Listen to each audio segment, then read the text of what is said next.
Kamusta? Gusto niyo rin bang malaman ang mga bagay na inaaral ko para mas mapalago ang ating negosyo? Ako nga pala si Gio, dati nagtatrabaho at ngayon nagnenegosyo. At ito ang ilan sa mga bagay na patuloy kong inaaral para mas mag-progress ang business ko. Kung gusto niyo rin itong malaman, tara, aralin natin. Number 1, delayed gratification. Madalas mo rin bang marinig ang salitang, deserve ko naman to, minsan lang naman eh. O, kikitain ko pa naman to eh. Ilan yan sa mga bagay na pwede maging hindrance o magpabagal sa atin sa pagpapalago ng negosyo. Dapat alam natin ng mga bagay na makakatulong sa atin para mag-progress o magbigay ng ambag sa pagpapalago ng negosyo. Kung sa tingin mo na ang mga bagay na kailangan mong bilhin ay makakatulong sa'yo para mas mag-improve o mas magpalago ng negosyo mo, ay sige, bilhin mo.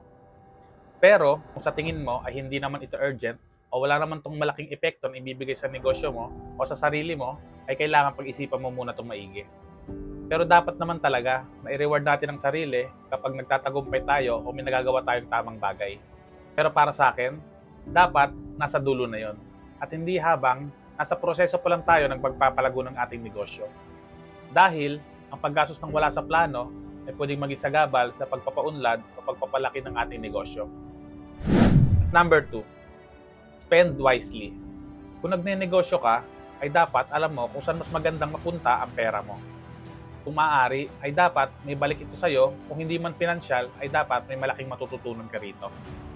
Pero dapat tama ang pagpapaikot natin ng pera sa negosyo para mas mapalaki pa natin ito at makakreate tayo ng positive cash flow. Dahil ang cash flow ang magiging dugo ng negosyo para mag-supply ng mga kailangan para mas mag-function ang business natin ng mas maayos. At number 3, save less, invest more. Mahalaga na dapat ang pera ng negosyo ay umiikot at hindi lang nakatago. Kung naka-steady lang ang pera natin sa negosyo at hindi ito umiikot, ay kakainin lang ito ng inflation o pagtaas ng bilihin.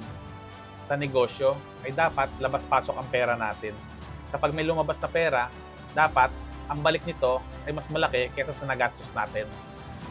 Mahalaga din na dapat mag-reinvest tayo sa negosyo para mas ma-improve pa natin ang mga produkto o serbisyo na mas makakapagbigay ng magandang experience sa mga customers. Kaya importante talaga na dapat ang pera ng negosyo ay umiikot para makatulong din tayo sa pagpapalago ng ekonomiya. Disclaimer lang po, hindi pa po successful ang business ko dahil nasa starting process pa lang tayo. Pero pinaniniwalaan ko na kapag natutunan natin ang mga bagay na to, ay malaki ang magiging impact nito para lumago o lumaki pa ang negosyo natin. Kaya if you like this content, kindly follow, share, and like our video for more motivational and inspirational video. Keep spreading positive vibes.